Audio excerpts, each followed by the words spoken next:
Hello student, welcome to the Nishan classes Kota Rajasthan. 10th CBSE board का जो अभी 20 फेब 2025 को जो बोर्ड का पेपर हुआ है उसका सॉल्यूशन हम लोग आपके लिए लेकर आए हैं। आज हम लोग उसका सॉल्यूशन जो है कंप्लीटली सॉल्यूशन बायोलॉजी ओनली उसका हम लोग करने वाले हैं। हम लोग फिजिक्स, केमिस्ट्री और बायो तीनों का ही जो है एक साथ सॉल्यूशन जो है एक साथ ही आपको मिलने वाला है। लेकिन मैं यहाँ पर ओनली बायो पोर्शन को जो है वो सोल्व करवाऊंगा, उसके बाद फिजिक्स का, देन केमिस्ट्री का। तो इस तरह से पूरी साइंस का सॉल्यूशन आपको मिलने वाला है हमारी ऑनलाइन जो है यूट्यूब पर भी और हमारी क्लासेस जो होती है वहां पर भी। तो आज हम लोग जो है वो सॉल्यूशन स्टार्ट करते हैं। ये जो सॉल्यूशन है ये सीबीएसई बोर्ड का सेट फर्स्ट बोर्ड का जो है पेपर है वो सेट फर्स्ट का सॉल्यूशन है। इसी तरह आपके जितने भी सेट आए हैं उनका सॉल्यूशन आपको यहाँ पर मिलने वाला है। तो हम लोग सेट फर्स्ट जो है सीबीएसई का वो स्टार्ट करने वाले हैं। फर्स्ट क्वेश्चन जो बायोलॉजी का आता है वो है क्वेश्चन नंबर 8 है। क्वेश्चन नंबर 8 एमसीक्यूज का है, सेक्शन ए का। तो ये है हमारा question. A tall pea plant with a round seed is crossed with a short pea plant with a wrinkled seed. The F1 generation will be। तो F1 generation में हमें क्या ऑब्टेन होता है उसकी बेसिस पर रिजल्ट बताना है। मैंने आप लोगों को या फिर हमने जहां पर भी पढ़ा हो आप लोगों ने, जहां पर हम लोगों ने डाई हाइब्रिड क्रॉस जो है वो स्टडी किया था, तो ये डाई हाइब्रिड क्रॉस का ही एग्जांपल है। यहां पर उन्होंने क्या किया है, डोमिनेंट को एक साथ ले लिया है। दो ऑप्शन आते हैं इसके अंदर। यहां पर उन्होंने डोमिनेंट को एक साथ ले लिया है, डोमिनेंट कैरेक्टर्स को, यहाँ रेसेसिव कैरेक्टर को एक साथ ले लिया है। तो इनमें क्रॉस कराकर देखना है हमें कि F1 जनरेशन में हमें क्या ऑब्टेन होता है। चलो मैं क्रॉस कराकर दिखा देता हूं आपको कि एक्चुअली में ये होगा कैसे। कैरेक्टरिस्टिक्स आपको याद रखनी है। यहां पर टॉल पी प्लांट के साथ कौन है, टॉल पी प्लांट के साथ कैरेक्टरिस्टिक्स याद रखना, राउंड सीड है। ये टॉल और राउंड है, और इधर जो होगा वो शॉर्ट और रिंकल है ना। तो हमें ये कैरेक्टरिस्टिक्स याद रखनी है। चलो उधर चलते हैं हम लोग। ये टॉल,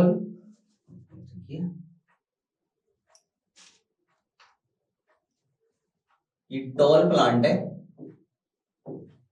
और साथ में जो कैरेक्टरिस्टिक्स है टॉल के साथ वो राउंड है, दोनों डोमिनेंट है, और यहां पर शॉर्ट के साथ रिंकल है। ये पेरेंट है तो हमें गेमेट फॉर्म करने आते हैं। गेमेट में क्या होता है, अगर होमोजाइगस कंडीशन होता है, एक एक को उठा लेते हैं हम लोग। ये उठा लिया हमने और अब क्रॉस करवाते हैं। तो क्रॉस कराने पे हम लोग क्या करते हैं, सेम कैरेक्टरिस्टिक्स के एलील को एक साथ रख देते हैं। ये ऑब्टेन हो जाती है हमारी F1 generation. Because of dominant देख लेना चाहिए, जहां पर भी डोमिनेंट साथ में आता है रेसेसिव को, तो ऑब्वियसली वही कैरेक्टरिस्टिक्स डिसाइड करेगा। तो ऑल काइंड ऑफ जितने भी प्लांट्स हमें ऑब्टेन होने वाले हैं वो सारे के सारे कैसे होंगे, टॉल और राउंड, यानी 100% टॉल और राउंड प्लांट होंगे। देखते हैं क्या आता है answer. 100% tall and round seed जो है वो आंसर है हमारा यहाँ पर। तो आंसर आता है हमारा D. Clear. Next question number 9 है। क्वेश्चन नंबर 9 के अंदर क्या होगा, a pair of endocrine gland located in the human brain. Only brain के अंदर लोकेटेड जो एंडोक्राइन ग्लैंड्स हैं उनके रेफरेंस में हमें बात करनी है। हमें पता है पैराथायरॉइड ग्लैंड और पिट्यूटरी ग्लैंड। पिट्यूटरी ग्लैंड तो प्रेजेंट होती है हमारे कहां पर, ब्रेन के अंदर। पैराथायरॉइड ग्लैंड जो होती है वो यहाँ पर थायराइड नेक रीजन में। तो ये तो राइट आंसर नहीं है। Pineal and thymus, pineal gland जो है वो ब्रेन के अंदर है, हिंड ब्रेन साइड में, और थाइमस ग्लैंड जो है वो यहाँ पर होती है। तो ये भी रॉन्ग आंसर है। हाइपोथैलेमस है थाइमस, ये थाइमस फिर आ गया इसके साथ। तो लास्ट है हाइपोथैलेमस और पीनियल। हाइपोथैलेमस और पीनियल दोनों जो है वो ब्रेन के अंदर है, तो इसका आंसर भी आता है डी। नेक्स्ट क्वेश्चन आता है हमारा 10th। Select the option having a correct matching of the organism giving in column first with the mode of reproduction। ये यहाँ पर कॉलम फर्स्ट में एग्जांपल दिए ऑर्गेनिज्म के, और यहाँ पर ये इनकी रिप्रोडक्शन की टेक्निक्स है। तो हमें इन्हें मैच करना है। तो मैच करते हैं यहाँ पर। लिशमेनिया चलो ठीक है, हम लोग नहीं जानते कि लिशमेनिया क्या है, लेकिन स्पाइरोगायरा हम लोग जानते हैं, जो कि एक एल्गी होता है। स्पाइरोगायरा में फ्रेगमेंटेशन के थ्रू जो है यहाँ पर रिप्रोडक्शन होता है। तो यहाँ पर स्पाइरोगायरा के रेफरेंस पे 4 आता है। प्लेन एरिया में रीजनरेशन होता है, हम लोग जानते हैं बहुत अच्छी तरह से। और प्लाज्मोडियम जो है वो मल्टीपल फिजन के रेफरेंस में हम लोग जानते हैं। लास्ट वन जो है, 2 ऑप्शन बचे हैं, एक तो थर्ड और एक फिफ्थ। तो हम लोग जानते हैं कि लिशमेनिया के अंदर जो है वो बाइनरी फिजन होता है। लास्ट वन बडिंग जो है वो अदर काइंड ऑफ में देखने को मिलता है। तो ये आंसर है हमारा 3 4 1 2। तो हमारा जो आंसर आना चाहिए वो 3 4 1 2 के अकॉर्डिंग आना चाहिए। तो आंसर दिया है यहाँ पर P3 4 1 2। तो आंसर आता है इसका सी। इसका आंसर आता है सी। नेक्स्ट आता है question number 11। The basic filtration unit of the excretory system in human being. जो बेसिक यूनिट होती है एक्सक्रीटरी सिस्टम की, उसको क्या बोलते हैं हम लोग? तो हमें पता है हमारी किडनी का जो स्ट्रक्चरल फंक्शन यूनिट है that is known as the nephron जो है वो होता है। तो यहाँ पर नेफ्रॉन जो है वो आंसर आएगा, क्योंकि यही मेन हमारी फिल्ट्रेशन यूनिट होती है जो एक्सक्रीटरी सिस्टम में प्रेजेंट किडनी के अंदर जो है वो पाई जाती है। नेक्स्ट आता है question number 12। Question number 12। In human alimentary canal, the digestive juice secreted by the gastric gland are। Gastric gland जो है वो हमारे स्टमक में प्रेजेंट होती है। स्टमक में गैस्ट्रिक ग्लैंड के थ्रू क्या क्या रिलीज होता है हमें पता है। वहां पे HCl रिलीज होता था, म्यूकस रिलीज होता था जो HCl से डैमेज होने से प्रिवेंट करता था, और साथ में प्रोटीन का डाइजेशन होता था सम अमाउंट में। तो हाइड्रोक्लोरिक एसिड एक में ही देखने को मिल रहा है, पेप्सिन और म्यूकस। तो हमारा आंसर आ जाता है इसका बी। नेक्स्ट क्वेश्चन जो आने वाला है हमारा 12 के बाद वो आएगा 15। इसके अंदर एक चेन दी हुई है, फूड चेन, उसके रेफरेंस में आंसर देना। Consider the following food chain. Grass है जो कि प्रोड्यूसर होगा, ग्रास ऊपर यहाँ पर कंज्यूमर होगा, primary consumer, then secondary consumer में फ्रॉग, और लास्ट टर्शियरी कंज्यूमर में स्नेक दिया हुआ है, और सॉरी फोर्थ जो है वो क्वाटरनरी में ईगल दिया हुआ है। तो if the amount of energy available at third trophic level is 50 kilojoule, the available energy at the producer level was. तो यहां पर थर्ड ट्रॉपिक लेवल की एनर्जी दी हुई है हम लोगों को, थर्ड ट्रॉपिक लेवल की एनर्जी दी है, कितनी है 50 किलो जूल। और ये फर्स्ट प्रोड्यूसर के रेफरेंस यानी ग्रास के रेफरेंस में पूछा है। तो प्राइमरी ट्रॉपिक लेवल होता है first trophic level, second trophic level और third trophic level. Trophic level third में 50 किलो जूल फ्रॉक की जो है वो एनर्जी। यहां पर वो इसके रिवर्स में बात कर रहा है कि इधर चलेंगे तो प्रोड्यूसर की जो है वो एनर्जी कितनी होगी। तो हमें पता है one trophic level to other trophic level जब भी हम लोग ट्रेवल करते हैं तो वहां पर 10% जो है वो एनर्जी ट्रांसमिट होती है। तो अगर फ्रॉग में एनर्जी 50 किलो जूल है तो ऑब्वियस है जस्ट रिवर्स हो जाएगा। सो ये किसका 10% है? 50 500 का 10% है। चाहो तो निकाल के बता सकता हूं। ये 500 का अगर 10% हम लोग निकालते हैं तो कितना आंसर आता है? 50 आता है। तो ये इसका 10% फ्रॉग पर है 50, तो ये 500 हुआ, इसमें एक और ऐड कर दो तो ये 5000 हो जाएगा, ये 5000 हो जाएगा। चाहो तो निकाल सकता हूँ 500 किसका आता है, 5000 का 10% अगर हम लोग निकालते हैं तो क्या आंसर आएगा हमारा 500। ठीक, तो ये 500 5000 का 10% हुआ। तो यहाँ पर हमारा जो ग्रास है उसकी जो एनर्जी आने वाली है कितनी है 5000 किलो जूल, क्योंकि वो प्रोड्यूसर के रेफरेंस में यहाँ पर उसने एनर्जी को कैलकुलेट करने के लिए बोला गया है। नेक्स्ट क्वेश्चन नंबर 16 आता है the incorrect statement about the ozone. Ozone layer के रेफरेंस में हमें इनकरेक्ट स्टेटमेंट को सेलेक्ट करना है। It is a deadly poisonous gas है, ये तो राइट थिंग है। It shield the surface of the earth, ये हमें प्रोटेक्शन प्रोवाइड करती है यूवी रे से, तो वो भी सही है। It is used as the refrigerant and in the fire existing या बोल सकते हैं extinguishers, फायर एग्जीक्यूटर्स या रेफ्रिजरेटर में कोई काम नहीं आती है, रेफ्रिजरेटर में सीएफसी आती है। तो इसका एक और आंसर है, it is form the combining oxygen molecule with the free oxygen. तो ये भी राइट थिंग है, ओजोन जो है वो ऑक्सीजन प्लस फ्री ऑक्सीजन के साथ बाइंड होकर O3 बनाती है। तो ये राइट है, ये राइट है, ये राइट है। तो आंसर जो है वो हमें इनकरेक्ट चूज करना है। तो आंसर आता है हमारा सी के, रेफ्रिजरेटर वगैरह में यूज होती है, जो कि एक रॉन्ग थिंग है। क्लियर? तो ये है हमारा answer C option sorry question number 16 का। नेक्स्ट आता है क्वेश्चन नंबर 18, जो कि असर्शन रीजन है। असर्शन दिया हुआ है कि xylem tissue moves water and minerals obtained from the soil by the root. ये पता है हमें, जाइलम वाटर का कंडक्शन करते हैं, और हमें पता है वाटर कहां से लिया जाता है, सॉइल से। तो सॉइल से जाइलम में जाता है, और जाइलम जो है इसका कंडक्शन करता है। रीजन दिया है, xylem tissue is found only in the root of a plant. Xylem tissue जो है केवल और केवल रूट के अंदर पाया जाता है, ये ऐसा यहाँ पर बोला गया है। जबकि जाइलम जो है वो ओनली रूट में ही नहीं पाया जाता, अदर काइंड ऑफ थिंग्स में भी पाया जाता है। लेकिन यहाँ पर ये बोला गया है कि जो जाइलम है वो tissue is found only in the roots of the plant. Only roots पे थोड़ी पाया जाता है। रूट से तो अराइज होता है, रूट्स तक होता है, पर रूट से अराइज होकर वो स्टेम में भी जाता है, ब्रांचेस में भी जाता है, तभी तो वाटर का कंडक्शन हो पाता है। तो ठीक है, आर जो है वो एक रॉन्ग थिंग लग रही है मेरे को, और ए स्टेटमेंट जो है राइट है, यानी ए राइट है और आर जो है वो रॉन्ग स्टेटमेंट है। तो यहाँ पर ए ट्रू और आर फॉल्स, तो मुझे ऑप्शन सी इसका आंसर लगता है। इसका आंसर आएगा सी, मतलब असर्शन जो है वो राइट है और जो रीजन है वो फॉल्स है, क्योंकि xylem tissue only and only हमें रूट्स में ही देखने को नहीं मिलते हैं। नहीं, जाइलम टिश्यूज के रेफरेंस में बात हो रही, तो ऑब्वियस आंसर ए आएगा।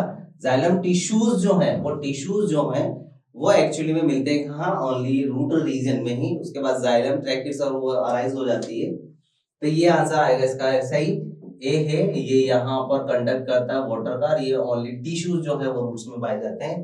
तो यहाँ पर दोनों राइट है।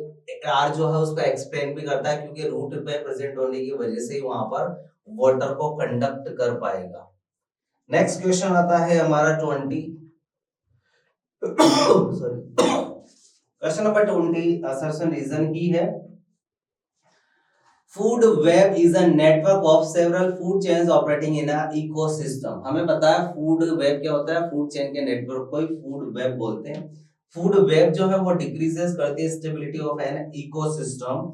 यहाँ पर फूड वेब जो है वो डिक्रीज करती है स्टेबिलिटी ऑफ एन इकोसिस्टम, जो कि एक रॉन्ग थिंग्स है ना। ये हमारे इकोसिस्टम की स्टेबिलिटी को डिक्रीज नहीं करती है। तो आर जो है एक रॉन्ग स्टेटमेंट है, पर ए एक राइट स्टेटमेंट। तो असर्शन राइट है यानी ट्रू, और आर फॉल्स है, तो हमारा ऑप्शन आता है सी। इसका आंसर क्या होगा, इसका आंसर होगा सी, यानी कि असर्शन जो है वो राइट है और रीजन जो है वो फॉल्स है। ये क्वेश्चन नंबर 20 का आंसर हमारा ऑप्शन सी, असर्शन रीजन के अंदर। क्वेश्चन नंबर 22 पर आ जाओ। दो क्वेश्चन है। How is brain protected in our body. Brain जो है हमारी बॉडी के अंदर किस तरह से प्रोटेक्टेड होता है। पहला, एक हार्डर कवरिंग स्कल प्रेजेंट होता है हमारी बॉडी के अंदर। तो एक तो स्कल है जो कि एक बोनी केज की फॉर्म में है। तो स्कल जो है हार्डर वन होने की वजह से, इसकी वजह से हमारा ब्रेन जो है प्रोटेक्टेड है। इसके अलावा एक फ्लूइड जो होता है सेरेब्रो स्पाइनल फ्लूइड, जो कि ब्रेन को प्रोटेक्शन प्रोवाइड करता है, सारा शॉक एब्जॉर्बर कर लेता है। तो दो की वजह से ही हमारे ब्रेन में क्या होता है, प्रोटेक्शन जो है वो दी जाती है। सेकंड ऑप्शन है, क्वेश्चन है 22 का ही। A doctor find in one of his patient that he is not maintaining a proper posture and balance. उन्होंने एक पेशेंट है उनका जो कि सही से ना सीधा खड़ा हो सकता है ना चल सकता है, पोस्चर वगैरह नहीं बना सकता, जिसमें एकदम सीधा खड़ा हुआ बैलेंस भी किया हुआ है, वो नहीं कर पा रहा है। तो वो उसके रेफरेंस से पूछ रहा है कि state the reason of brain, also the part of brain which is responsible for it. तो ये यहाँ पर पूछ रहा है कि ये पोस्चर और बैलेंस को क्यों मेंटेन नहीं कर पा रहा है। इसके रेफरेंस में आपको ब्रेन का जो रीजन है वो उसका नाम देना है कि ब्रेन का वो कौन सा रीजन या पार्ट है जिसकी जो इसके लिए रेस्पॉन्सिबल होता है, जो पोस्चर और बैलेंस को मेंटेन करता है। इसका सीधा सीधा एग्जांपल आंसर आता है, हिंड ब्रेन में प्रेजेंट जो सेरिबेलम होता है वो पोस्चर सेरिबेलम वो पोस्चर और बैलेंस के लिए रेस्पॉन्सिबल होता है। तो ये याद रखिएगा आप, हिंड ब्रेन में प्रेजेंट सेरिबेलम वो पोस्चर और बैलेंस के लिए रेस्पॉन्सिबल होता है, यही इसका आंसर है। आइडेंटिफाई, नेक्स्ट क्वेश्चन आता है हमारा 23rd। Proteins control the expression of various characters. हमारी जो प्रोटीन होती है हमारी बॉडी के अंदर बहुत सारे कैरेक्टरिस्टिक्स को जो है वो कंट्रोल करती है। Explain this statement by taking an example of tallness as a characteristic in plants.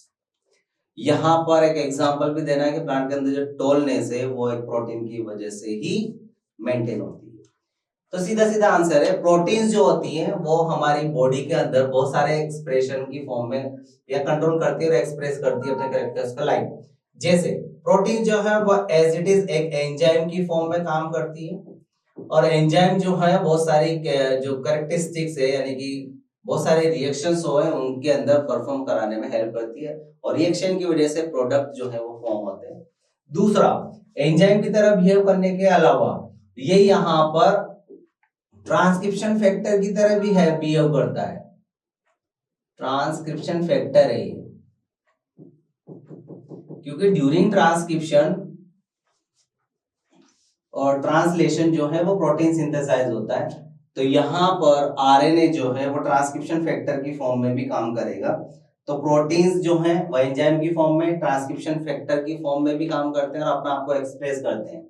यहाँ पर प्रोटीन क्या करती है, ये प्रोटीन जो है टॉलनेस के लिए रेस्पॉन्सिबल जो प्रोटीन जीन होता है उसको प्रोड्यूस करेगा, और जीन जो है वो टॉलनेस या एक जीन तो है ही, प्रोटीन इसके अलावा एक इन्फ्लुएंस करेगा हॉर्मोन्स को, जो कि किसके लिए रेस्पॉन्सिबल होंगे, टॉलनेस के लिए, क्योंकि हमारे हॉर्मोन्स, ग्रोथ हॉर्मोन्स हमारी हाइट या हमारी ग्रोथ के लिए रेस्पॉन्सिबल होते हैं। तो प्रोटीन्स जो है वो अपना आप को एक्सप्रेस करेंगे, इन्फ्लुएंस करेंगे हॉर्मोन्स को, हॉर्मोन्स प्रोड्यूस होंगे, और हॉर्मोन्स प्रोड्यूस होने के साथ साथ हमारी टॉलनेस जो एक कैरेक्टरिस्टिक से वो डिस्क्राइब होगी। तो इस तरह से प्रोटीन्स अपना आप को एक्सप्रेस करते हैं और कैरेक्टरिस्टिक डिसाइड करते हैं, जैसे प्लांट के अंदर ये ग्रोथ हार्मोन्स के रेफरेंस में कर रहे हैं। यहाँ पर प्लांट की हाइट वगैरह जो है वो ऑक्सिन एक हार्मोन है उसकी वजह से होगी, और ऑक्सिन जो हार्मोन है वो ग्रोथ हार्मोन है जिसको इन्फ्लुएंस करेगा कौन, प्रोटीन्स, और वो प्लांट की हाइट को इंक्रीज कर देगा। नेक्स्ट क्वेश्चन आता है हमारा 23rd। 22 कंप्लीट हो चुका है, क्वेश्चन नंबर 23rd देखिए। 23rd में क्वेश्चन नंबर और है ये 22 का ए हो गया है, 22 का बी भी हो गया है। अब क्वेश्चन नंबर 23rd देखते हैं हम लोग। चलो 23rd में प्रोटीन कंट्रोल्स एक्सप्लेन, ये हो तो गया। चलो 23rd में एक और क्वेश्चन बी करके ऑप्शन आएगा, इसका क्वेश्चन करते हैं हम लोग। 23rd में और करके बी ऑप्शन दिया हुआ है। Explain the mechanism of inheritance used by sexually reproducing organism to ensure the stability of DNA of the species। यहाँ पर हमें एक्सप्लेन करना मैकेनिज्म ऑफ इनहेरिटेंस की used by sexually reproducing organism to ensure the stability of DNA of the species. Sexually transmitted disease के अंदर किस तरह से डीएनए जो है वह स्टेबिलिटी शो करता है किसी भी पर्टिकुलर स्पीसीज में जो सेक्सुअल रिप्रोडक्शन को परफॉर्म करते हैं। तो हमें पता है सेक्सुअल रिप्रोडक्शन के अंदर जो है वो गैमेट्स जो है वो इन्वॉल्व होते हैं, और गैमेट्स का प्रोडक्शन किसकी वजह से होता है, डिवीजन है मियोसिस की वजह से। तो अगर पेरेंट है तो पेरेंट्स के अंदर मियोसिस डिवीजन होगा जिससे गैमेट्स का प्रोडक्शन होगा, जिनको हम लोग जर्म सेल भी बोल सकते हैं और करके, ये जर्म सेल है। तो यहां पर एक सेल होगी, गेमेट मदर सेल, जो कि पेरेंट्स के अंदर होगी और उसमें मियोसिस होगा। मियोसिस की वजह से गेमेट फॉर्म होंगे और गेमेट जो है वह हैप्लॉइड होते हैं, मींस क्रोमोसोम नंबर क्या हो जाएंगे, हाफ हो जाएंगे कंपैरेटिवली मदर, ये हाफ हो जाएंगे क्रोमोसोम नंबर। और हमें पता है सेक्सुअल रिप्रोडक्शन में जो भी ऑफस्प्रिंग या प्रोजेनी प्रोड्यूस होगी वो मेल और फीमेल जो पेरेंट्स होते हैं, एक फादर एक मदर, तो मेल और फीमेल के गैमेट्स इन्वॉल्व होंगे। जब हाफ क्रोमोसोम के साथ अगर मेल का, तो सेम फीमेल का गैमेट भी आएगा। मेल गैमेट को अगर मैं यहाँ पर इसको सपोज कर रहा हूं तो ये गैमेट जो है वो स्पर्म है और स्पर्म के अंदर हाफ क्रोमोसोम है। सेम एज इट इज अगर फीमेल के रेफरेंस में मैं बात करूं तो फीमेल के रेफरेंस में जो गैमेट होगा वो एग होगा और एग भी जो है वो हैप्लॉइड होता है। यहाँ पर भी क्रोमोसोम जो है वो हाफ ही होंगे। तो देखो वो किस तरह से अपना आपको वापस स्टेबल कर लेंगे। क्रोमोसोम नंबर हाफ हो रहे हैं तो क्रोमोसोम के अंदर जो डीएनए होगा वो डीएनए भी क्या हो जाएगा, हाफ हो जाएगा। तो यहां पर गैमेट स्पर्म के अंदर क्रोमोसोम और डीएनए हाफ हाफ हो चुका है, same as it is female gamete एक के अंदर भी क्रोमोसोम और डीएनए अमाउंट जो है वह हाफ हो जाएगा कंपैरेटिवली अपने पेरेंट्स। तो यहाँ पर फादर में हाफ और यहाँ पर मदर के अंदर गैमेट्स के अंदर हाफ हाफ हो गया। अब यहाँ पर ये स्टेबल वापस कैसे होगा किसी भी स्पीसीज में, हमें पता है दोनों गैमेट फ्यूजन में पार्टिसिपेट करते हैं यानी फर्टिलाइजेशन करते हैं। तो जैसे ही फर्टिलाइजेशन करेंगे तो हाफ क्रोमोसोम यहां से हाफ क्रोमोसोम यहां से आएगा, हाफ हाफ होकर एक पर्टिकुलर क्रोमोसोम में कन्वर्ट हो जाएंगे। हाफ हाफ डीएनए भी एक पर्टिकुलर डीएनए जो है वो एक नंबर जो कि स्टार्टिंग में था पेरेंट्स के अंदर वो वापस आ जाएगा। और हाँ वो दोनों का कॉम्बिनेशन होगा, लेकिन हाँ नंबर्स तो स्टेबल हो गया ना। जो पेरेंट्स के अंदर जो कि एक डिप्लॉयड कंडीशन थी वो डिप्लॉयड कंडीशन प्रोजेनी में वापस क्या हो गई है, स्टेबल हो गई है, रीअरेंज हो गई है।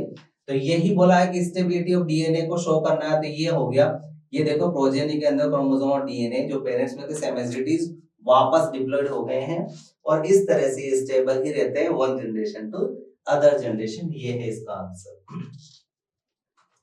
नेक्स्ट क्वेश्चन आता है हमारा क्वेश्चन नंबर 26। क्वेश्चन नंबर 26 जो है we do not clean natural ponds or lakes, whereas an aquarium or a swimming pool needs to be cleaned regularly. Why? Swimming pool वगैरह को हम लोग क्लीन करते रहते हैं रेगुलरली, लेकिन पॉन्ड्स लेक वगैरह जो नेचुरल होते हैं उनको कभी भी नहीं करते। उसका रीजन पूछा है यहाँ पर ऐसा क्यों किया जाता है, तो हमें पता है नेचुरल जितने भी रिजर्वोयर है वहां पर अदर एलिमेंट के साथ साथ एक मेन एलिमेंट है जो कि होता है डीकंपोजर। ये डीकंपोजर्स भी प्रेजेंट होते हैं नेचुरली उनके अंदर और डीकंपोजर जो है वो वाटर क्लीन करने में हेल्प करते हैं। तो वाटर क्लीनिंग में हेल्प करने की वजह से हेल्प इन वाटर क्लीनिंग, और वाटर क्लीनिंग में हेल्प करने की वजह से वाटर क्लीनिंग हो जाता है automatically because of dead decade particles को डीकंपोजर जो है वो फीड कर जाते हैं और पानी को थोड़ा सा क्लियर कर देते हैं। स्विमिंग पूल वगैरह के अंदर डीकंपोजर नहीं होता है तो वहां पर हमें पर्टिकुलर टाइम ड्यूरेशन में उसको क्लीन करना पड़ता है। ये है इसका मेन आंसर।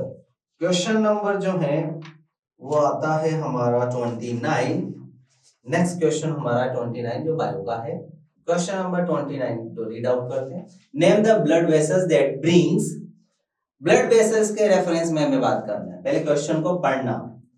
ये ब्लड वेसल्स कौन सी वाली की बात कर रहा है, name the blood vessels that brings, जो कि कैरी करती है ऑक्सीजनेटेड ब्लड और डीऑक्सीजनेटेड ब्लड, पर कहां के लिए, हार्ट के लिए, ये याद रखना है। तो ये हार्ट भाई साहब,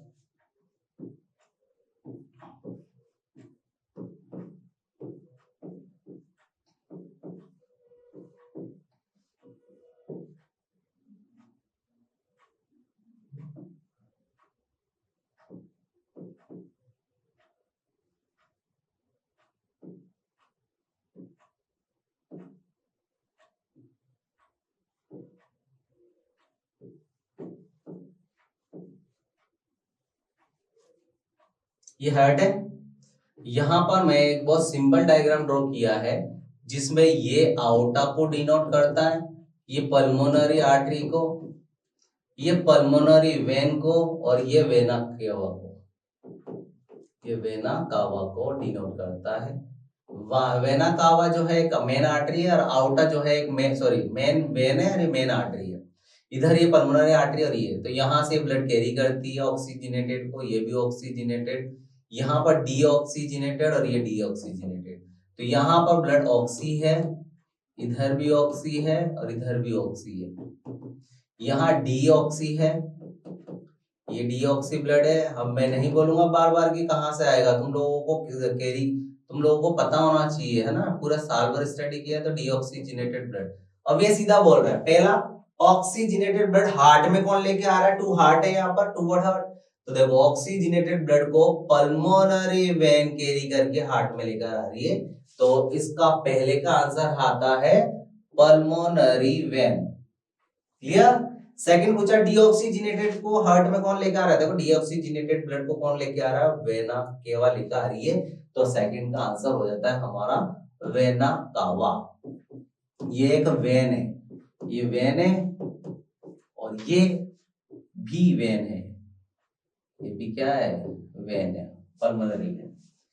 तो बोथ साइड में। फिर नेक्स्ट आता है also name that the chamber of the heart which receives deoxygenated blood.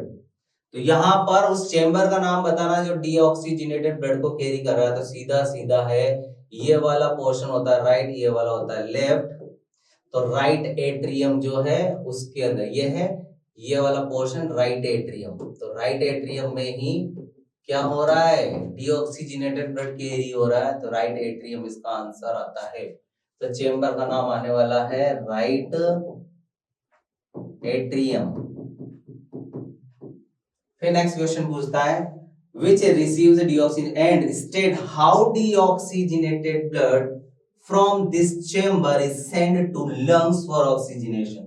अब यहां से ये ब्लड ऑक्सीजनेशन के लिए लंग्स में किस तरह से सेंड किया जाता है, तो सबसे पहले डीऑक्सीजनेटेड ब्लड वेना केवा जो मेन वेन है वहां के थ्रू राइट एट्रियम में आया, राइट एट्रियम से यहाँ पर राइट वेंट्रिकल में जाएगा और यहाँ पर ट्राइकास्पिड वाल ओपन होने के बाद जाएगा। तो ट्राइकास्पिड वाल ओपन होगा, यहाँ पर ब्लड आएगा, फिर यहाँ पर राइट वेंट्रिकल में ब्लड आने के बाद राइट वेंट्रिकल से ये ब्लड जाएगा, यहाँ पर सेमीलुनार वाल होते हैं पल्मोनरी आर्टरी के पास। तो सेमीलुनार वाल अब ओपन होगा क्योंकि यहाँ पर वेंट्रिकल्स के अंदर कॉन्ट्रैक्शन होगा, तो यहाँ से डीऑक्सीजनेटेड ब्लड सेमीलुनार वाल के ओपन होने की वजह से पल्मोनरी आर्टरी में जाएगा, पल्मोनरी आर्टरी से ये जाएगा लंग्स के अंदर। ये यहाँ पर मैंने एल्वियोलाई को ड्रॉ कर दिया है, ये यहाँ पर लंग्स में जो हमने ऑक्सीजन को अभी इनहेल किया है, ये ऑक्सीजन यहाँ पर इसके अंदर मिक्स हो जाएगी, यहाँ के बाद ब्लड ऑक्सीजनेटेड हो जाएगा और इसको पल्मोनरी वेन कैरी कर लेगी और इस तरह से कहाँ लेकर आ जाएगी, लेफ्ट एट्रियम में। तो इस तरह से ये कैरी करके ऑक्सीजनेशन के लिए लंग्स में लेकर जाती है, कौन लेके जाएगी, पल्मोनरी आर्टरी। कहां से, यहाँ पर राइट एट्रियम से राइट वेंट्रिकल, देन सेमिलर वाल से पल्मोनरी आर्टरी और देन लंग्स।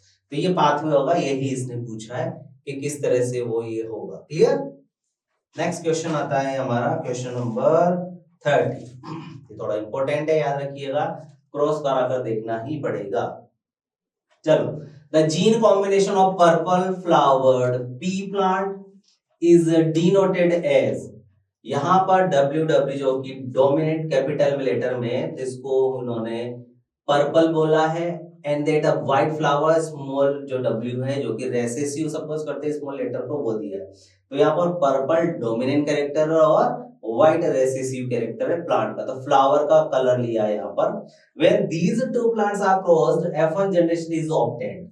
तो यहाँ पर F1 जनरेशन जो है वो ऑब्टेन करनी है दोनों को क्रॉस कराकर।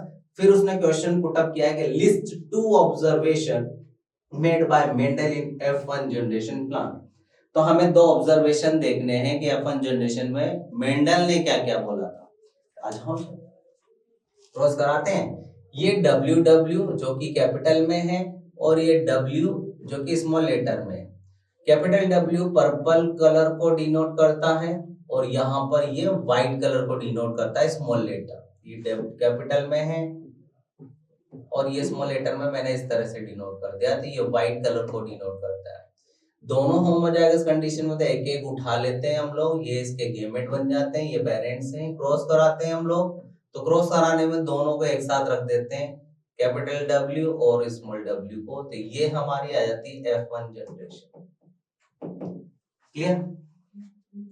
ये दिखने में 1 प्लांट दिखता है पर एक्चुअली में 4 प्लांट्स होते हैं, क्योंकि हमने केवल अपने स्टेप्स को डिक्रीज करने के लिए ऐसा कर लिया है कि होमोजाइगस कंडीशन में हो तो एक एक उठा लो, वही गेमेट होते हैं। पर एक्चुअली में अगर मैं इंडिविजुअल इनको क्रॉस कराऊं एलील को सेपरेट करके, तो ये क्वेश्चन कैसे होगा, इधर देखो किस तरह से होगा। ये एक न्यू स्लाइड ले लेते हैं हम लोग।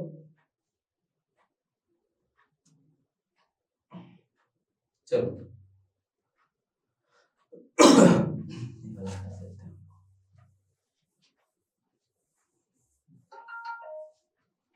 क्लियर? तो पर्पल को क्या लिया उन्होंने, पर्पल को तो कैपिटल डब्ल्यू में और स्मॉल डब्ल्यू में व्हाइट को डिनोट किया। ये पेरेंट्स हो गए हमारे। अब ढंग से देखना, गेमेट्स जो हम बनाते हैं तो हम लोग अगर ईच एलील को सेपरेट करते हैं एज अ गेमेट और फिर क्रॉस कराते हैं तो एक्चुअल जो प्लांट है उनका नंबर आ जाएंगे। सेपरेट ना करके हमने एलील को एज इट इज उठा लिया, क्रॉस कराते हैं, ये पेयर हो गए 2, तो फर्स्ट पेयर के फर्स्ट का बोथ के साथ कराते हैं क्रॉस, पहले कैपिटल डब्ल्यू का दोनों के साथ क्रॉस करा लेंगे, इसके साथ भी और इसके साथ भी। Same as it is second का दोनों के साथ क्रॉस कराएंगे, पहले के साथ देन सेकंड के साथ। हम लोग चेकर्स बोर्ड के थ्रू भी करवा सकते हैं, अभी मैं डिनोट कर देता हूं। चलो चेकर बोर्ड के थ्रू कराते हैं हम लोग इसको क्रॉस। चेकर बोर्ड में क्या करते हैं हम लोग, बोथ साइड गेमेट्स रख देते हैं। यहाँ गेमेट है हमारा कैपिटल डब्ल्यू, यहाँ लिख देंगे स्मॉल डब्ल्यू और स्मॉल डब्ल्यू। क्रॉस कराकर देखते हैं चेकर बोर्ड के through, capital W small W और कैपिटल डब्ल्यू स्मॉल डब्ल्यू।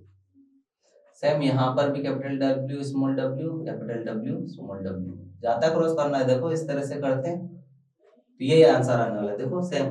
तो यहाँ पर ऑल काइंड ऑफ प्लांट्स जो होते हैं वो क्या ऑब्टेन होते हैं, पर्पल और व्हाइट का कॉम्बिनेशन। तो यहाँ पर डोमिनेंट कौन है, पर्पल, तो सारे ऑल काइंड ऑफ प्लांट्स क्या है, पर्पल फ्लावर्ड प्लांट है, पर्पल फ्लावर्ड प्लांट, यानी कि इनका फ्लावर कैसा होगा, पर्पल कलर का प्लांट का। ये ऑब्टेन होगा हमारा रिजल्ट, और ये 100% होगा। 100% सारे प्लांट्स कैसे हैं, पर्पल फ्लावर वाले हैं। और कंडीशन में केवल क्या हो गई है कि हेटेरोजाइगस कंडीशन में है ना, हेटेरोजाइगस कंडीशन, ये देखो हेटेरोजाइगस कंडीशन। क्लियर? तो 100% है। तो रिजल्ट है हम लोग, तो पहला रिजल्ट आता है F1 जनरेशन के according, all kind of plant जो होते हैं वो क्या होते हैं, डोमिनेंट कैरेक्टर वाले होते हैं। तो पहला रिजल्ट आता है लॉ ऑफ डोमिनेंस का, कि अगर रेसेसिव और डोमिनेंट कैरेक्टर को हम लोग एक साथ रखते हैं तो डोमिनेंट कैरेक्टर ही अपना आप को एक्सप्रेस करता है और रेसेसिव अपना आप को हाइड कर लेता है, that is known as law of dominance, जो कि यहाँ पर इस F1 जनरेशन में शो हो चुका है। सेकंड कैरेक्टर क्या बताया था कि यहाँ पर 100% जो है वो डोमिनेंट कैरेक्टर ही जो है वो ऑब्टेन हुआ, एक्चुअली में 1 प्लांट ना होकर 4 प्लांट जो कि 100% होते हैं वो ऑब्टेन होते हैं। तो सेकंड रिजल्ट हो गया, ये मेंडल ने डिनोट किया था इस तरह से। क्लियर? तो हमें F1 जनरेशन में ये चीज ही दिखानी थी।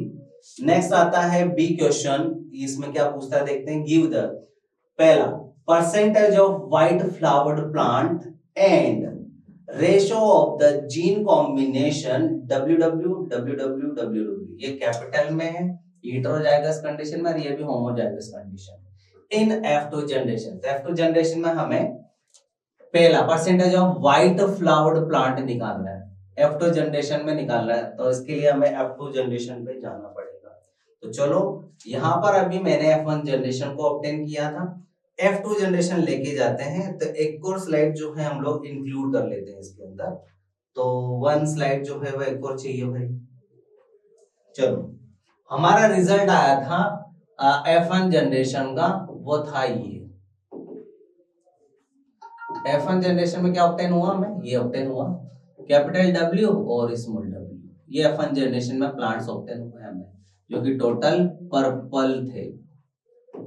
F2 जनरेशन में सेल्फ पॉलिनेशन किया जाता है, तो सेल्फ पॉलिनेशन करा रहा हूं मैं सेम प्लांट के बिटवीन ही, वही हम लोग गेमेट बनाएंगे, ये पेरेंट्स हो गए 2, ये गेमेट सेकंड वाला चल रहा है, तो यहाँ पर हम लोग इनको सेपरेट कर देंगे बिकॉज ऑफ दोनों जो है वो अलग अलग कैरेक्टर्स को डिनोट कर रहे हैं, तो ये यहाँ पर हमने हेटेरोजाइगस कंडीशन में होने की वजह से अलग अलग सेपरेट कर ली। क्रॉस करा है हम लोग, चेकर बोर्ड जानते हैं हम लोग, तो ये चेकर्स बोर्ड बना रहा हूं मैं यहाँ पर, ये कैपिटल W और ये स्मॉल w, ये कैपिटल W और ये स्मॉल w, क्लियर। क्रॉस कराकर देखते हैं क्या आता आंसर,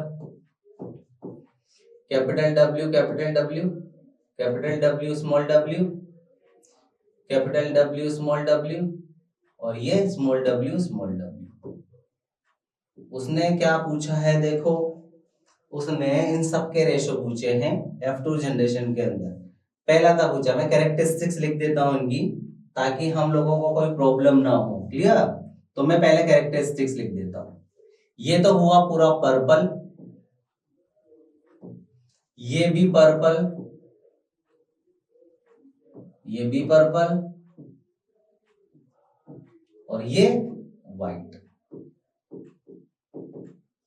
अगर मैं टोटल को 100 सपोज करूं तो यहां पर हमें 25% तो प्योर टोल मिलता है और प्योर जो प्योर पर्पल और प्योर ही यहाँ पर ये 25% मिलता है, बाकी के 50% जो है 25% ये 25% ये सेम है, तो 50% हमें हाइब्रिड हेटेरोजाइगस कंडीशन में पर्पल देखने को मिलता है।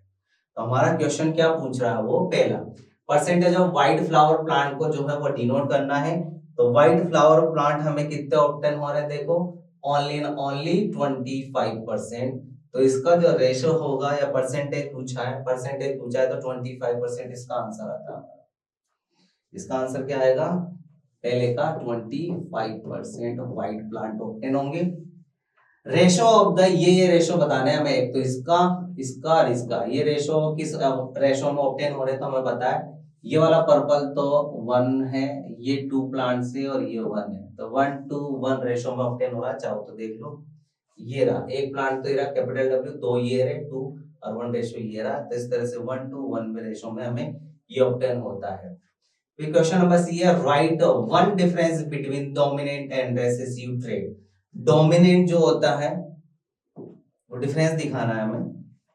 डोमिनेंट का मीनिंग होता है वो कैरेक्टरिस्टिक्स जो कि होमोजाइगस कंडीशन में और हेटेरोजाइगस कंडीशन में अपने आप को डिनोट करता है, that is known as dominant, और रेसेसिव जो कि only heterozygous condition homozygous condition में ही अपना आप को एक्सप्रेस कर पाता है, that is known as recessive trait.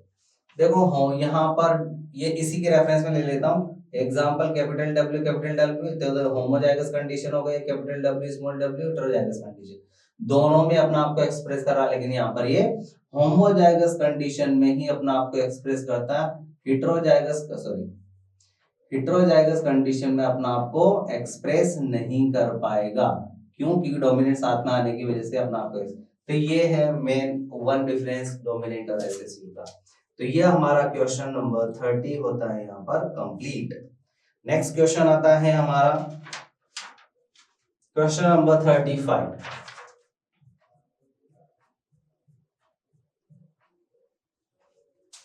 Question number 35 में सीधा क्वेश्चन पूछा है, define the puberty, list any two changes in boys at the time of puberty.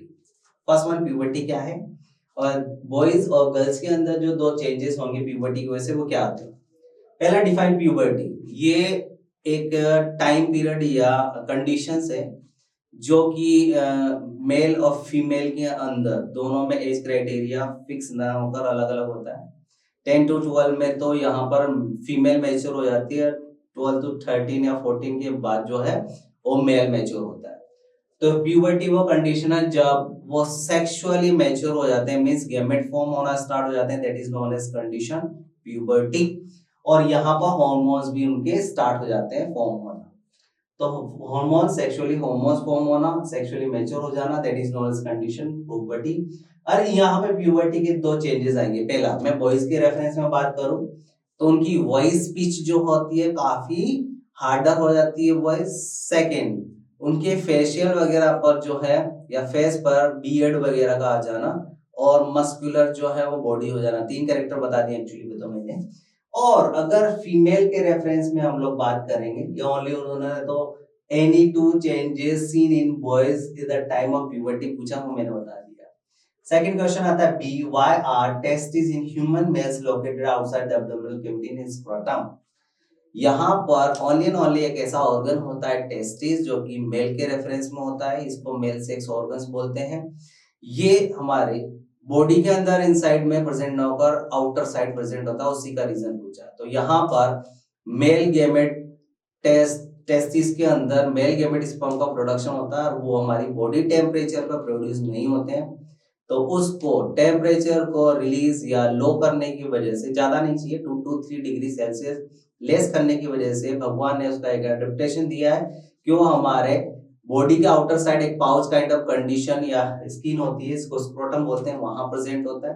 वो डायरेक्ट एनवायरमेंट के कांटेक्ट में आने की वजह से उसके अंदर टेम्परेचर जो है वो थोड़ा सा डिक्रीज हो जाता है, हमारी बॉडी टेम्परेचर से थोड़ा सा डिक्रीज 1 to 2 डिग्री, और उसी पर हमारे स्पर्म यानी कि मेल गेमेट का प्रोडक्शन हो पाता है, इसीलिए आउटर साइड प्रेजेंट होता है। रीजन याद रखना है। नेक्स्ट है list any 3 techniques of the contraception used by humans which one of these is not a meet for. हमें 3 जो है कॉन्ट्रासेप्टिव मेथड बताने ह्यूमन के अंदर, लेकिन उनमें से एक जो है वो मेल के अंदर नहीं होता है, वो याद रखना है। तो यहाँ पर 3 टेक्निक्स में बता देता हूँ। पहला, फिजिकल बैरियर जो होता है वो आता है।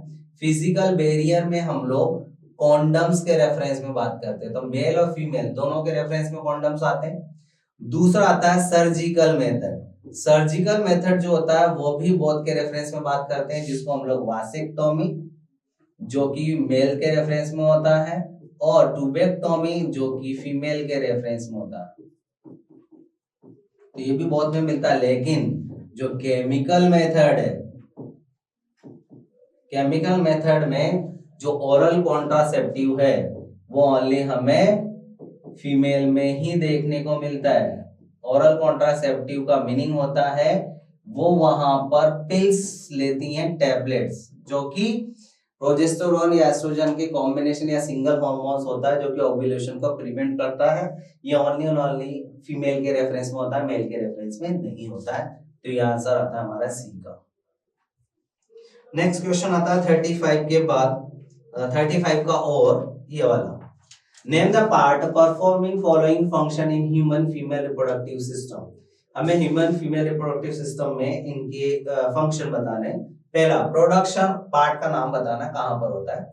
तो production of eggs, production of egg जो है वो किसका फंक्शन है, वो फंक्शन है हमारी ओवरीज का। तो ओवरी जो है वो क्या करती है, एग का प्रोडक्शन करती है। साइट ऑफ फर्टिलाइजेशन जो है वो कहाँ होता है, फैलोपियन ट्यूब में ही फर्टिलाइजेशन होता है।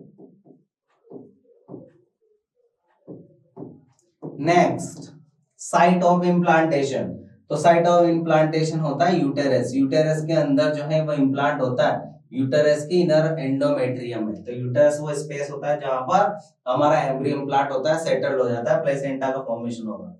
एंट्री ऑफ द स्पर्म, हमें पता है वेजाइना के थ्रू ये सर्विक्स में जाएगा जो कि स्मॉल कैनाल होती है। सर्विक्स रीजन जो है उसके अंदर ये एंटर होता है, देन यूटेरस में जाता है। तो स्पर्म की एंट्री सर्विक्स में होती है जो कि ओपनिंग ऑफ यूटेरस है, ओपनिंग ऑफ यूटेरस बोलते हैं इसको,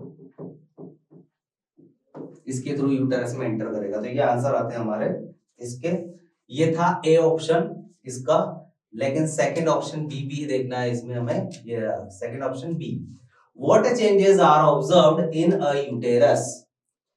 जब फर्टिलाइजेशन हो जाता है तो एक जो है इम्प्लांटेशन के लिए यूटेरस में जाएगा, तो यूटेरस में चेंजेस क्या आते हैं। यूटेरस का मेन चेंजेस है क्योंकि वो जो जायगोट आया है वो एम्ब्रियो में कन्वर्ट होकर उसके अंदर इम्प्लांट होगा, और किसी भी चीज को इम्प्लांट करने के लिए उसको थोड़ा सा थिकर होना मैंडेटरी है। तो यहाँ पर यूटेरस वॉल क्या हो जाएगी, थिकन हो जाएगी। थिकन होने का रीजन है, एक तो इम्प्लांट करेगी इसको इम्प्लांटेशन के लिए, और दूसरा इम्प्लांट होने के बाद यहाँ पर प्लेसेंटा फॉर्म होता है तो ये नरिशमेंट भी देगी एम्ब्रियो को, तो दूसरा रीजन है नरिशमेंट के लिए। तो ये थिकन हो जाएगी फॉर नरिशमेंट फॉर एम्ब्रियो, तो ये चेंजेस आएंगे उसके अंदर। इसका पहला जो क्वेश्चन है, subsequent to implantation of a zygote and if an egg does not get fertilized. तो पहला जाइगोट जब इम्प्लांट होता है तो ये चेंजेस आएंगे, पहले का आंसर हो गया। सेकंड, अगर एग डज नॉट फर्टिलाइज हुआ तो क्या होगा, जब एग फर्टिलाइज नहीं हुआ तो वो यूटेरस के अंदर एंटर करेगा, यहां से एक यूटेरस के अंदर एंटर करेगा, ये एंडोमेट्रियम वगैरह होती है, यहां पर आएगा, यहां आने के बाद वो डेस्ट्रो हो जाएगा क्योंकि यहाँ पर कोई स्पर्म के साथ फर्टिलाइजेशन नहीं हुआ। ये जो एंडोमेट्रियम है ये भी डेस्ट्रो होना स्टार्ट होगी और इसकी वजह से ब्लीडिंग होगी और ये वेजाइना के थ्रू बाहर डिस्चार्ज की फॉर्म में निकलने लगेगा। इसी को हम लोग एमसी और मेंस्ट्रुअल साइकिल बोलते हैं, जिसको इन जनरल लैंग्वेज में पीरियड जो है वो बोला जाता है। तो यहाँ पर अगर ये नहीं होगा तो ये यहाँ पर डैमेज होकर मेंस्ट्रुअल साइकिल जो है वो स्टार्ट हो जाएगी, यही मेन रीजन होगा। क्लियर? ये हो गया हमारा क्वेश्चन नंबर 35 कंप्लीट। 35 के बाद हमारा क्वेश्चन आता है क्वेश्चन नंबर 38।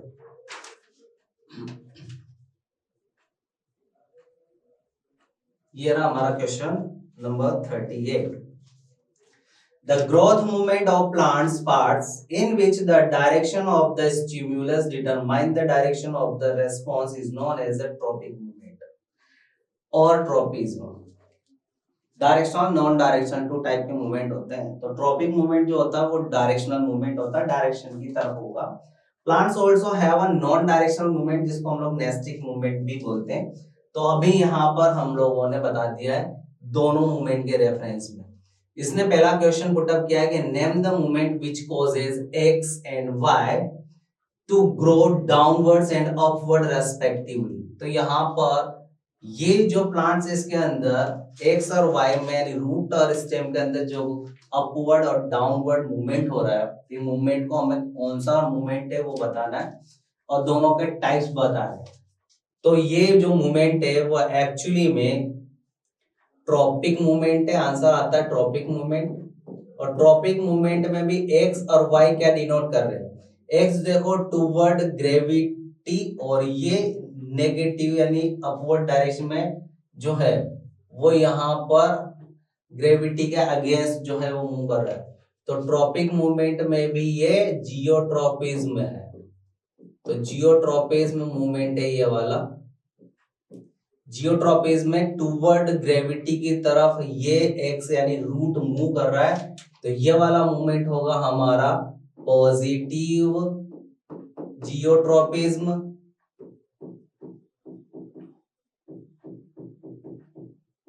और ये ग्रेविटी के ऑपोजिट डायरेक्शन में, तो ये वाला होगा नेगेटिव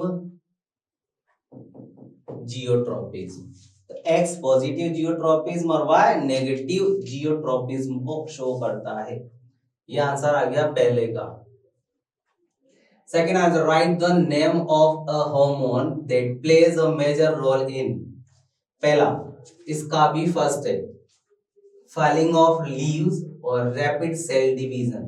एक हार्मोन का नाम बताना है जो कि लीव्स के गिरने के लिए रेस्पॉन्सिबल होता है, फॉल डाउन होने के लिए, और रैपिड सेल डिवीजन के लिए रेस्पॉन्सिबल होता है। तो यहाँ पर उस हार्मोन का नाम है ऑक्सिन, सॉरी हार्मोन्स का नाम है falling of leaves. Abscisic acid जो है वो यहाँ पर एक एब्सिसिक एसिड जो कि फॉलिंग ऑफ लीव के लिए रेस्पॉन्सिबल होता है, जो कि एक ग्रोथ सप्रेसिंग हार्मोन है। और रैपिड सेल डिवीजन के लिए हार्मोन जो होता है वो साइटोकाइनिन होता है। तो आंसर आता है इसका abscisic acid falling of leave के लिए और रैपिड सेल डिवीजन के लिए साइटोकाइनिन जो है वो रेस्पॉन्सिबल होता है।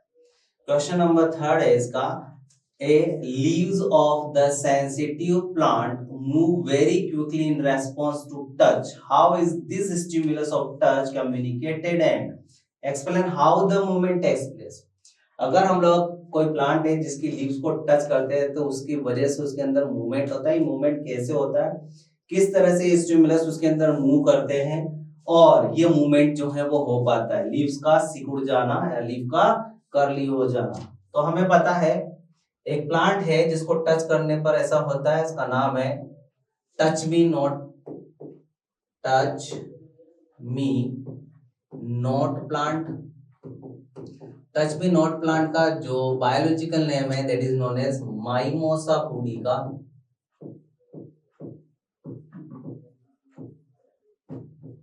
जिसको हम लोग छुई मुई भी कहते हैं, छुई मुई। इसमें कैसे मूवमेंट होता है, ये जब हम लोग उसको टच करते हैं लीफ को, ये इस तरह से होता है, उसकी लीव्स ऐसी होती है। जब हम इसको टच करेंगे तो ये जो इसका स्ट्रोक होता है लीफ का, टच करने से यहाँ पर एक केमिकल सिग्नल या स्टिमुलस जो है वो यहाँ पर जनरेट होता है।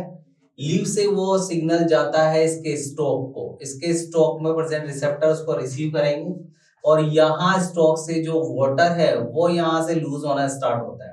जैसे ही वाटर लॉस होकर मेन स्टेप में चला जाएगा तो यहाँ पर लीफ का जो टर्गर प्रेशर है, टर्गर प्रेशर का मीनिंग होता है जो उसको शेप मेंटेन करके रखा हुआ है। जैसे बलून के अंदर हम लोग एयर फिलअप करेंगे तो टाइट अप हो जाता है, वो टाइट अप होना को बोलते हैं टर्गर प्रेशर। तो यहाँ पर लीव्स जो है वो पानी फिलअप या वाटर फिलअप होने की वजह से टर्गर प्रेशर है उसके अंदर, इसकी वजह से खड़ी हुई है।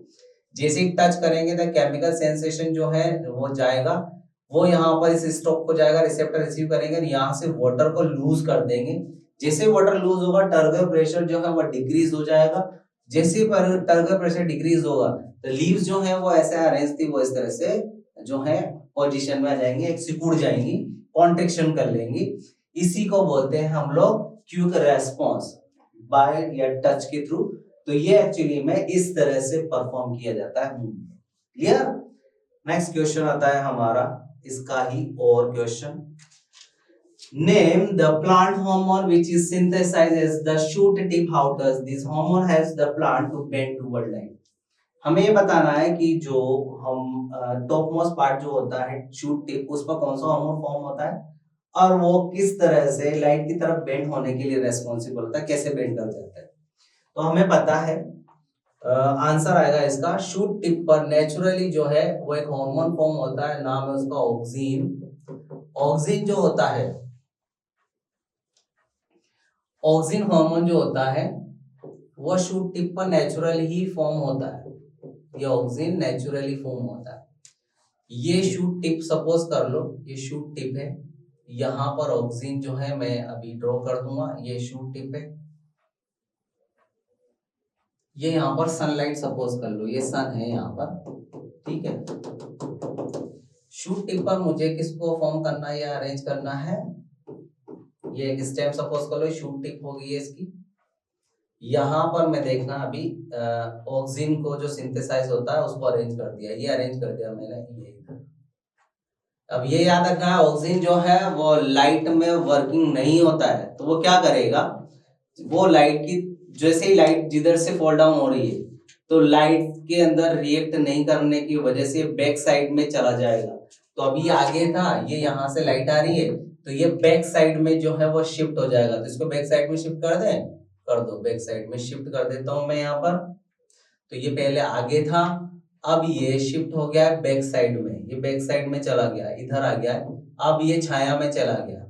हमें पता है ऑक्सिन जो है वह स्टार्टिंग सेल डिवीजन और ग्रोथ कराने में हेल्प करता है। तो ये इधर जाने की वजह से यहाँ की सेल जो है वो सेल डिवाइड कर जो है कंटिन्यूअसली क्या करेंगी, सेल डिवीजन करके लेंथ में ग्रो करेंगी।